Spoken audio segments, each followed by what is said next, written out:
Welcome to this unity gathering.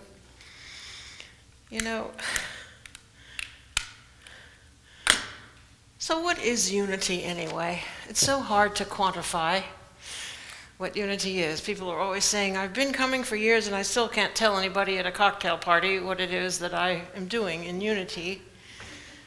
And this week I had a charming conversation with a young woman who grew up in our church, came to YOU for years. And I was visiting her and she said, so Diane, I know that I was in unity for years, but I still don't know what to say about it. So let me ask you some questions. Is there any doctrine anywhere that I can find, like on the internet or on the websites of our literature, doctrine that unity believes? I had to say no. We are actually opposed to doctrine.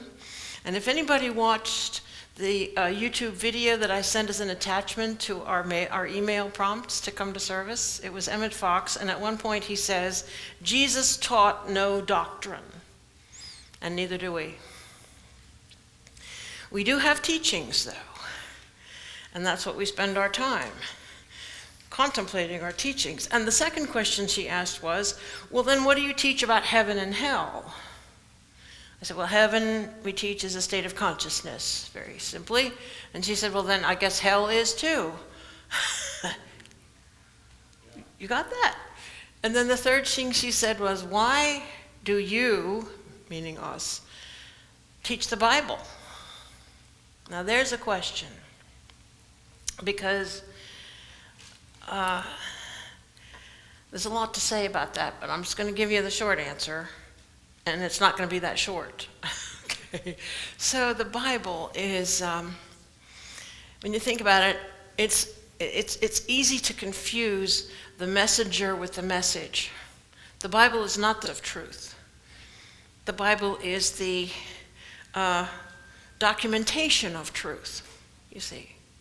And why do we teach it is because, folks, we're Western European culture.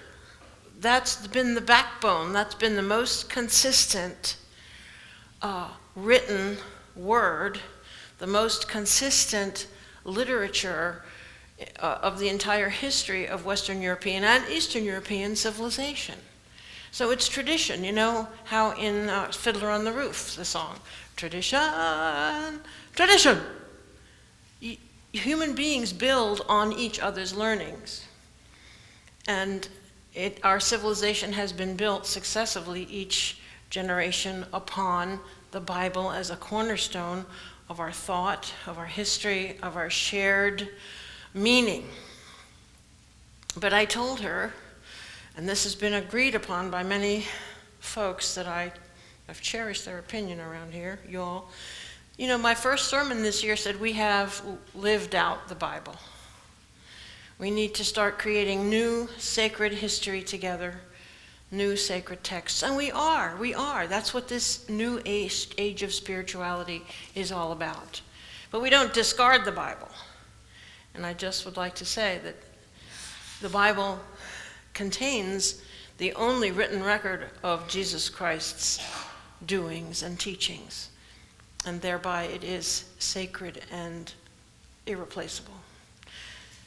So just for your information, you know, I've been consistently articulating unity teachings in the different brochures. And we have a current brochure, but there's 3 previous brochures. They're in the little racks in the hallway if you want to read them. And that's what I give out in our visitor packets, is all the brochures we've used over the time, because it has different explanations of what we're about and what we believe and how we view the nature of reality. Very important things.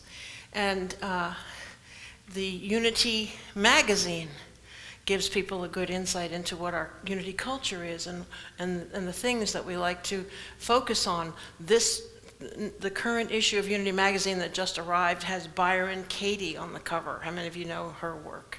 She does deep forgiveness work. She's not Byron, B-Y-R-O-N, K-A-T-I-E. And a lot of people were talking about her about 10 years ago, and many folks in Unity have read her work, and we feature her in our magazine. She's not a Unity minister, but she's doing the same work that we do, which means transformation in consciousness.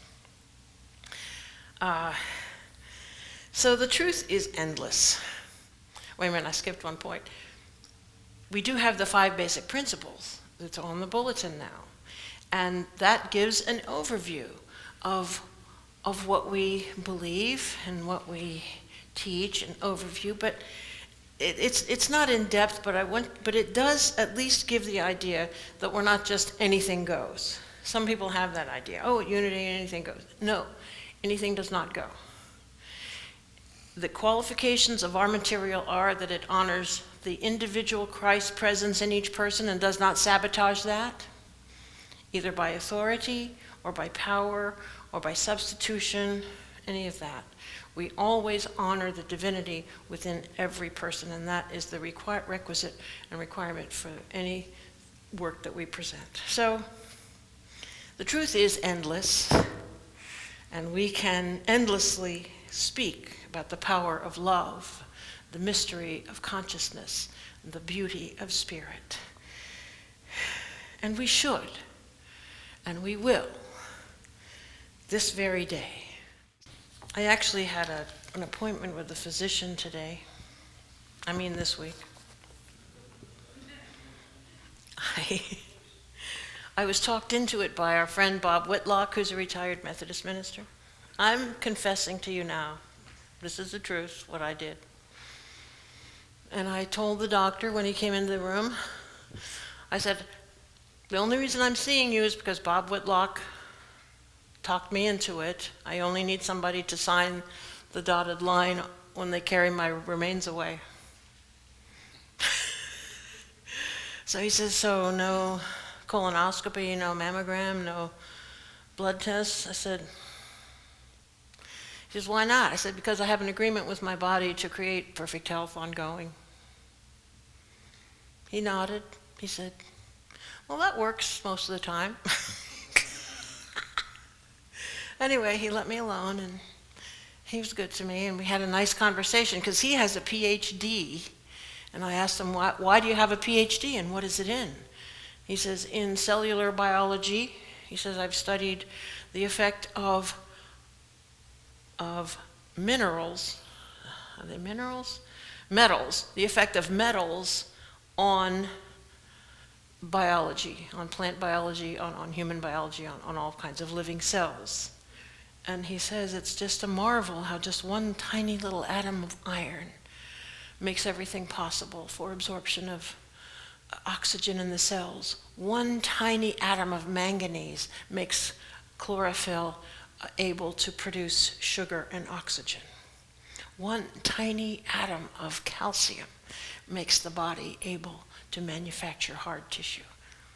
It was marvelous. I said, well, could you come to our church and give a sermon on those things? No, he's too busy. He's too busy. Okay, whatever. But that was a nice exchange. And he did refer to his faith and what a marvel is our creation and what a mystery is our Creator and how divine it all is.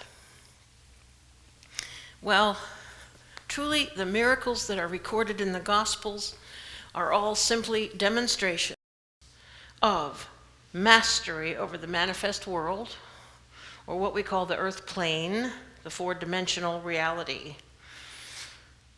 And so just, this is geometry. What are the dimensions? A point has no dimension. But there's length is one dimension, width is one dimension, height is one dimension, and then time is the fourth dimension. So it's space and time that we're seeing has a response to the authority of Jesus Christ. So I want to read you an illustration of that. It's in Matthew chapter 21, 18 to 22. In the morning, when they returned to the city, Jesus and the disciples were going to the temple every day. This was the last week. He was hungry, and seeing a fig tree by the side of the road, he went to it and found nothing at all on it but leaves. Then he said to it, "May no fruit ever come from you again." I guess he was a little piqued. And the fig tree withered at once. When the disciples saw it, they were amazed, saying, "How did the fig tree wither at once?" Jesus answered them, "Truly I tell you, if you have faith and do not doubt, not only will you do what has been done to the fig tree, but even if you say to this mountain, 'Be lifted up and thrown into the sea,' it will be done. Whatever you ask for in prayer, with faith, you will receive." I think it's interesting that he didn't apologize for withering the fig tree. He just said, "Oh yeah, that's the power that you have, and you have even more power than that." Over the centuries of people's attempts to attain the mastery that Jesus had, the stumbling block, I call it the sticky wicket, is belief. Does one truly believe that they can command the physical realm and it will obey? Well, let me tell you a little story that it illustrates what command we have even unconsciously. I knew a woman who was the mother of a young infant, and she was nursing that infant. And her mother told her at one point, when the baby started to get colicky and cry a lot, the woman's mother said, "Well, you just nurse her too much, and she's getting too full, and that's why the baby's crying so much." Now, it's true. I mean, you can read it in all the books that it is impossible for that to happen between a nursing mother and a baby. That is impossible. But still, the young woman believed her mother's authority. And she soon found that she'd lost her milk because she was afraid she was hurting the baby because of what her mother said. And when she realized that her milk wasn't coming anymore, the letdown reflex was gone. There was no milk. And she freaked out, and the baby was really crying a lot then. So she called her doctor in tears and said, "Oh, doctor, I've lost my milk, and I don't know what to do." He said, "Well, don't cry. I can give you Pitocin in a nasal spray, and it'll bring it right back." And see, at that time, that was so long ago that Pitocin was not really known that well, and the woman thought that there was no recourse. Oh, great, okay. So she sent her husband to get the prescription. A doctor phoned in, and within a few hours, the husband came back with the nasal spray, and they put it on the table beside her chair so she could use it when she got her hands free. And before she could use it, the milk came back. Yeah. Isn't that interesting? Both the stopping and the starting were caused by her own psychology, by her own conscious choice at a subconscious level. I should say her own inner choice. This shows what control we have over our bodies. So here is the case for you being able to perform miracles. We say that we know the universe is one unified system or reality or macrocosm or actually a hologram. And there's a book called The Holographic Universe. How many of you have seen this book? By Michael Talbot, who is now deceased, but he's from Michigan. Did you know that? Michael Talbot, born and raised in Detroit, he wrote science fiction. He was not a scientist. But as a science fiction writer, he had to know all the latest research in the most advanced theories of science.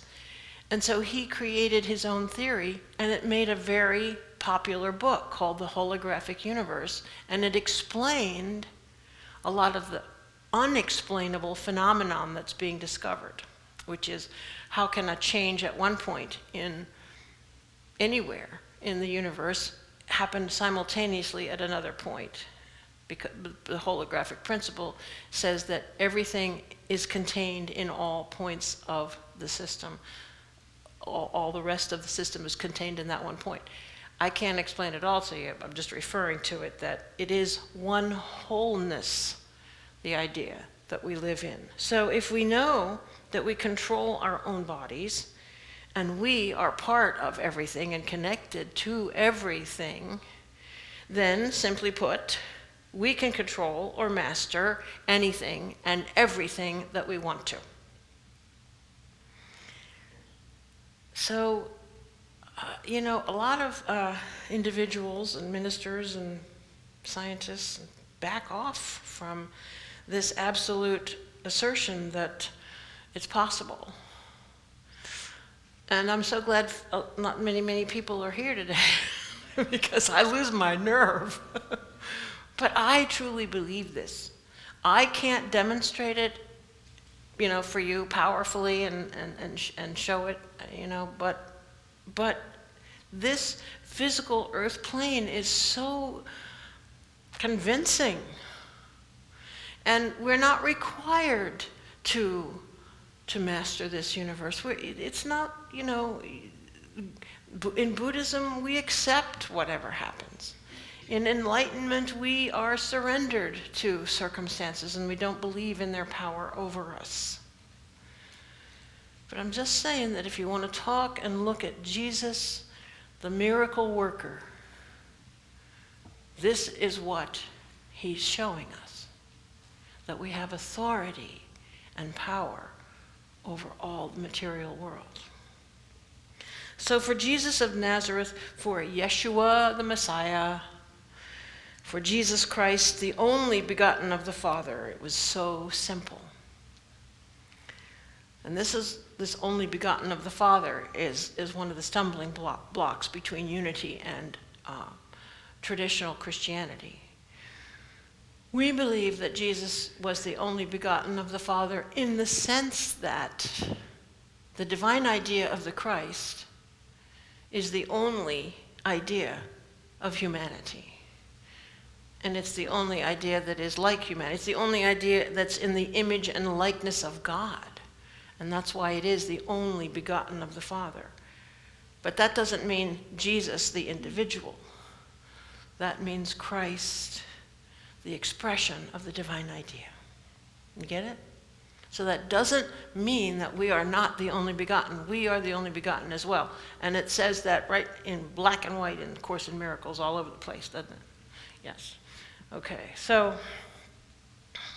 for Jesus of Nazareth, for the only begotten, it was so simple, so obvious, so evident. Many times we read him expressing dismay and even impatience at his disciples being of little faith. I looked up, O ye of little faith. It's in 4 different instances, and I'm going to read them to you in a minute. And not to mention the Hebrew priests, calling them whited sepulchres who have no aliveness in them. But before I read you of these instances where Jesus expressing dismay with his disciples, I'd like Erlaine to sing you one of her favorite and my soon-to-be favorite songs of Jesus that maybe we can sing it next week when we get familiar with it. Yes, ma'am. All right. This is a song that some of you might remember from your youth, not so long ago. I grew up knowing this, and it's kind of in my world of things, it was kind of a camp song that we sang at the campfire, and there was no music, no instruments. So I'm going to sing it to you a cappella, and I'm going to slow it down. It's called He Keeps Me Singing. There's within my heart a melody. Jesus whispers sweet and low. Fear not, I am with thee. Peace be still in all of life's ebb and flow. How many of you know it? Jesus, Jesus, Jesus, sweetest name I know, fills my every longing, keeps me singing as I go, feasting on the riches of his grace, resting 'neath his sheltering wing. always looking on his smiling face.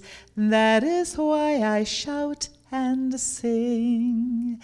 Jesus, Jesus, Jesus, sweetest name I know, fills my every longing, keeps me singing as I go. That song reminds me of, there's a song called More Like the Master. Do you know that, Louis? Yeah, and it was in the green hymnal of Unity, but it didn't make it to the second hymnal. I guess it was too evangelical. It goes, more like the Master I would ever be, more of his meekness, more humility, more strength to carry like his in Galilee, more like the Master I long to ever be. And then the chorus goes, take thou my heart, I would be thine alone. Take thou my heart and make it all thine own. Purge me from sin, O Lord, I now implore. Wash me and keep me thine forevermore. Okay, so that's why it didn't make it into the hymnal, the second hymnal, the purge me from sin part. Okay, whatever. Okay. So now, here are the times when we read Jesus expressing impatience and dismay at his disciples for being of little faith. When the disciples reached the other side of the lake, they had forgotten to bring any bread. Jesus said to them, watch out and beware of the yeast of the Pharisees and Sadducees. They said to one another, it is because we have brought no bread that he's saying that. And becoming aware of it, Jesus said, you of little faith, why are you talking about having no bread? Do you not perceive? Do you not remember the 5 loaves for the 5,000 and how many baskets you gathered? Do you not? Or the 7 loaves of for the 4,000 and how many baskets you gathered there? You know, he just doesn't, to him it's just a simple thing. And they're stumbling over it. And then in Matthew 8:23-27, and when he was entered into a ship, his disciples followed him, and behold, there was a great tempest in the sea, inasmuch as that ship was covered with waves, but he was asleep. And his disciples came to him and awoke him, saying, Lord, save us, we perish. And he saith unto them, why are ye fearful, O ye of little faith? Then he arose and rebuked the winds and the sea, and there was a great calm. But the men marveled, saying, what manner of man is this, that even the winds and the sea obey him? I worked on the winds last night when they were coming across my house. They calmed down, I thought, anyway. Matthew 6:28-30, this is from the Sermon on the Mount. And by the way,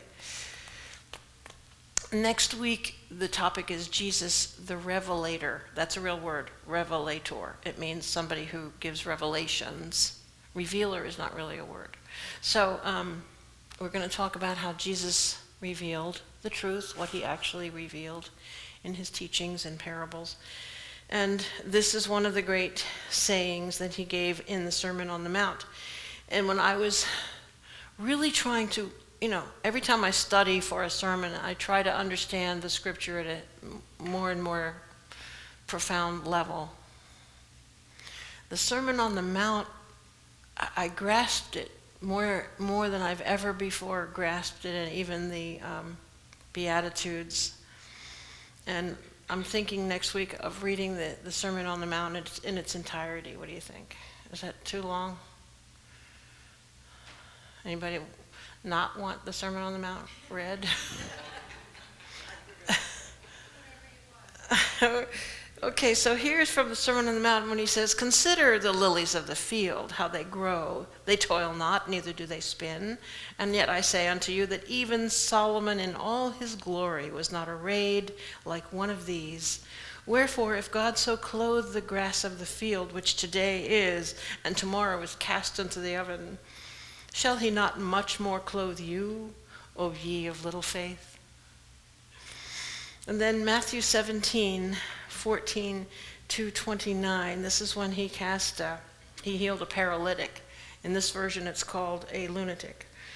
And when they were come to the multitude, there came to him a certain man, kneeling down to him and saying, Lord, have mercy on my son, for he is a lunatic and sore vexed. Oftentimes he falleth into the fire, and oft into the water. And I brought him to thy disciples, and they could not cure him. Then Jesus answered and said, O faithless and perverse generation, how long shall I be with you? And the text says, the footnote says, he was addressing this to the Pharisees and the Sadducees, as well as his own students. How long shall I suffer you? Bring him hither to me. And Jesus rebuked the devil, and he departed out of him, and the child was cured from that very hour. You know, seizure disorder is a very prevalent problem these days with developing children. Then came the disciples to Jesus apart and said, Why could not we cast him out? And Jesus said unto them, Because of your unbelief. For verily I say unto you, if you have faith as a grain of mustard seed, which is the tiniest seed, ye shall say unto this mountain, Remove hence and to yonder place, and it shall remove, and nothing shall be impossible to you. So this is what Jesus taught. Do you believe it? Do you believe it? Ask yourself. I believe it.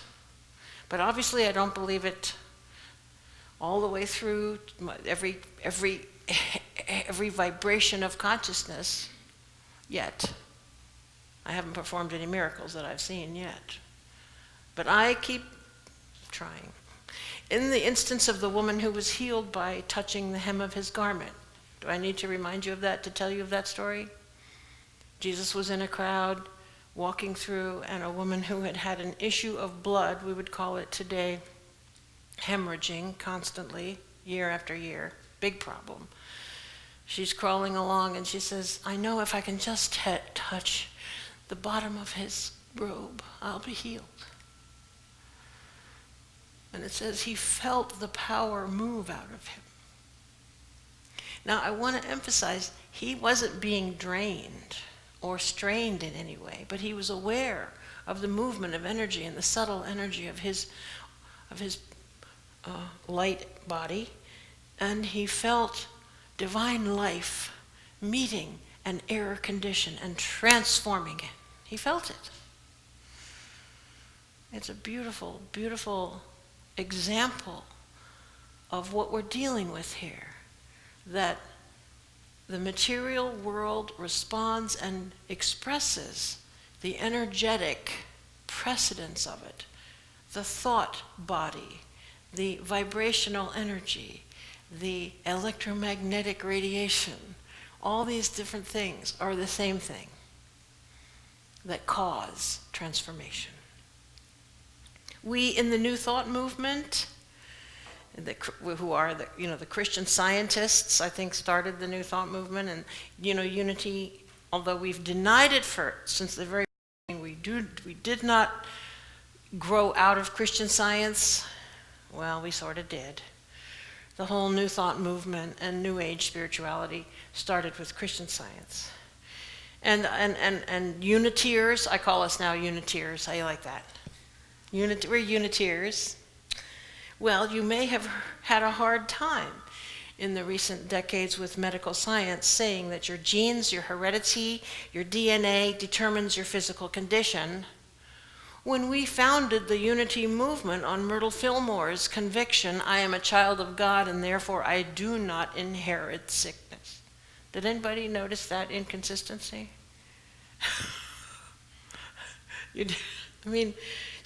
Naomi's here saying, yes, she noticed it. I tell you, I always held out, and I never believed that the physical manifestation of the body was determined by material states. It's not what we teach. It's not the truth. The truth is that everything is the expression of mind. Everything begins in mind. This is what Jesus is saying all throughout his ministry. and especially in the Sermon on the Mount, but this is for next week's sermon, Jesus the Revelator. But research now shows that DNA is changeable, that heredity is not the sole determinant of our health. It is one influence and not that strong.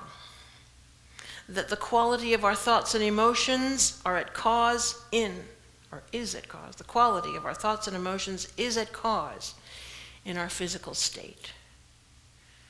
Now, I want to talk about Jesus casting out demons. The demoniacs that he encountered, they called them then. Today we call them personality disorders. If we could understand the personality disorders as systems of energy, and that casting out that system or that vortex can be accomplished by faith, what good we could do, you see.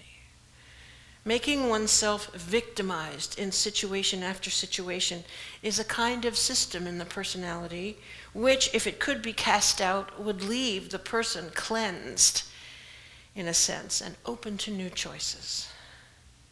But perhaps we have progressed or evolved to a place where we must take responsibility for our own being, entities and all, and command negativity to be gone. You can do it. So in contemplating Jesus, the miracle worker, let us recognize that we are seeing the power that is available through Christ, or through the consciousness that Jesus attained. The power that's available to us. I wanted to share with you just the story of 3 different healing miracles, just so you could sort of encounter the texture, the reality, the feeling, the vibration in it. So I'm just going to go over these really quickly. This is when Jesus heals a paralytic in the version told by Mark, because Mark's the one who goes into detail how they cut a hole in the roof and lowered the guy down. So when he returned to Capernaum after some days, it was reported that he was at home. So many gathered around that there was no longer room for them, not even in front of the door, and he was speaking the word to them. Some people came bringing him a paralyzed man, carried by 4 of them. And when they could not bring him to Jesus because of the crowd, they removed the roof above him, and after having dug through it, they let down the mat on which the paralytic lay. When Jesus saw their faith, he said to the paralytic, "Son, your sins are forgiven." Now some of the scribes were sitting there, questioning in their hearts, "Why does this fellow speak in this way? It is blasphemy. Who can forgive sins but God alone?" At once Jesus perceived in his spirit that they were discussing these questions among themselves, and he said to them, "Why do you raise such questions in your hearts? Which is easier, to say to the paralytic, 'Your sins are forgiven,' or to say, 'Stand up and take up your mat and walk'?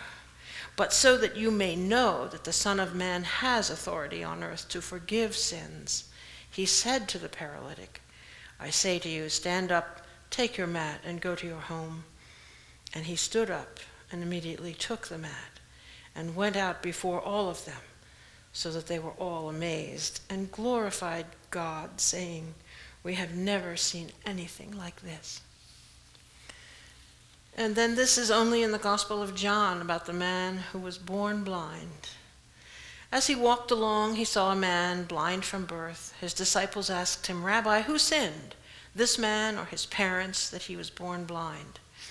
And you see, this Hebrew context of sin and punishment is there, and Jesus really transcends that consciousness. Jesus answered, "Neither this man nor his parents sinned. He was born blind so that God's works might be revealed in him." We would say that he incarnated in an agreement to be there on the path so that Jesus could heal him and demonstrate the power. We must work the works of him who sent me while it is day. We must work the works of him who sent me while it is day. As long as I am in the world, I am the light of the world. When he had said this, he spat on the ground and made mud with the saliva and spread the mud on the man's eyes, saying to him, "Go, wash in the pool of Siloam," which means sent. Then he went and washed and came back able to see. The neighbors and those who had sent him before as a beggar began to ask, "Is this not the man who used to sit and beg?" Some were saying, "It is he." Others were saying, "No, but it is someone like him." He kept saying, "I am the man." But they kept asking him, "Then how were your eyes opened?" He answered, "The man called Jesus made mud, spread it on my eyes, and said to me, 'Go to Siloam and wash.' Then I went and washed and received my sight." They said to him, "Where is he?" He said, "I do not know." Now, do you think that the mud had the healing power? Could have. It could have held some energetic healing radiation, but it doesn't matter. It could be that Jesus perceived in the man that he had to perform some act of material nature in order to believe that his eyes could be opened. We don't know. And then in Luke,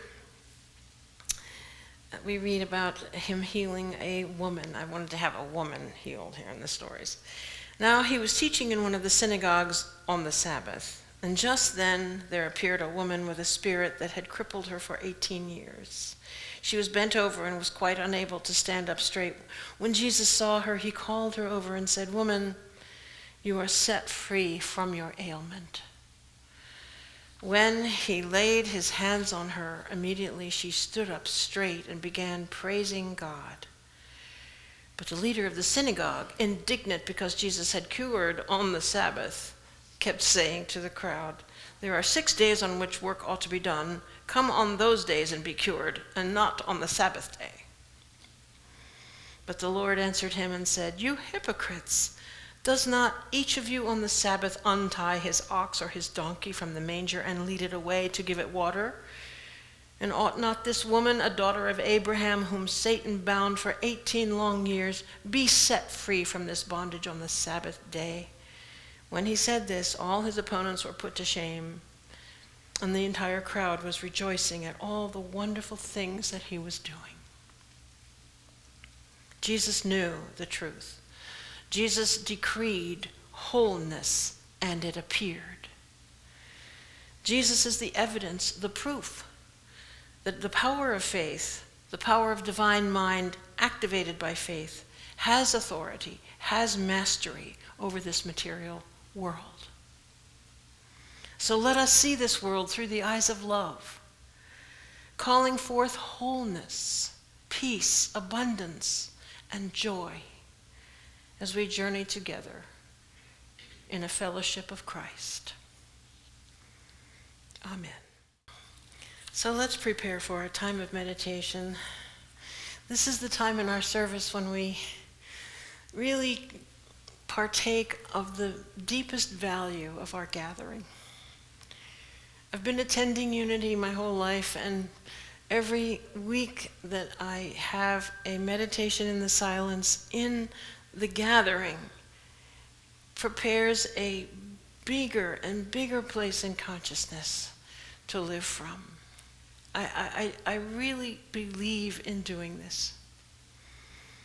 And so as we now turn within and breathe deeply, relax, let go of the doings of the moment, let our minds become quiet, let our hearts become settled.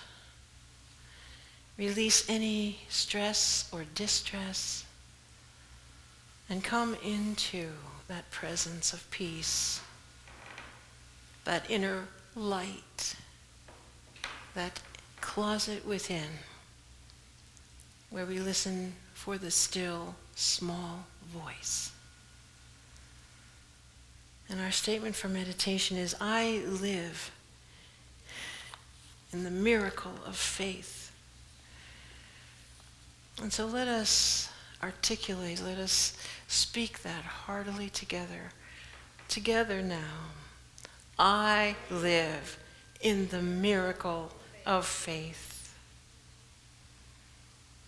And silently say that within.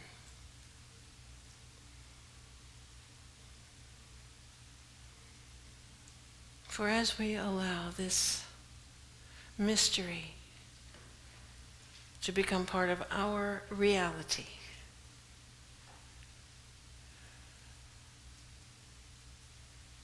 the divine presence, the transforming power, the holy activity of Spirit is set free to do its perfect work in us. And so now, as we spend time waiting in the silence, we are filled with new life, new peace, new love, and all that we need to become more like the truth of who we are in expression in the silence.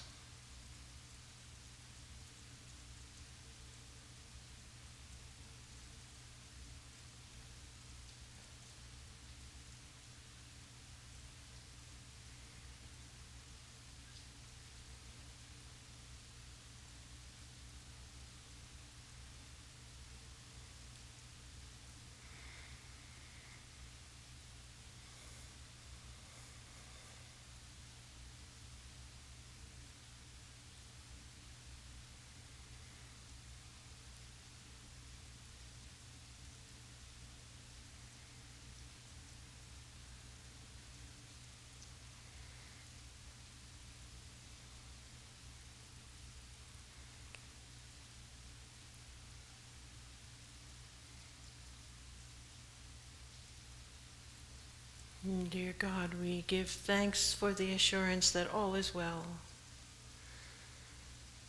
And our hearts sing out, "It is well with my soul, it is well."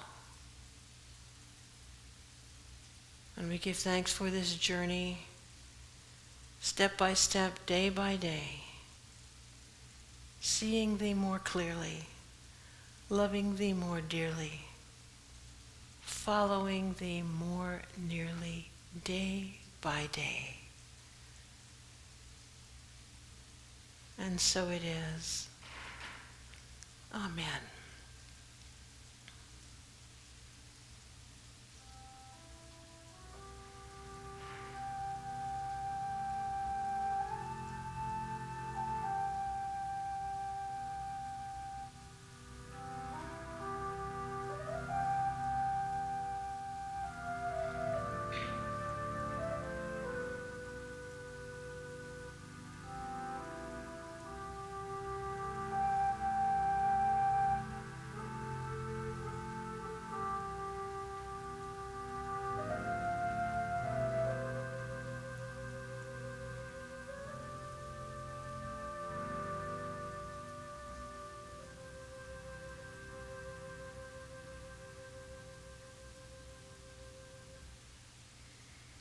Thank you.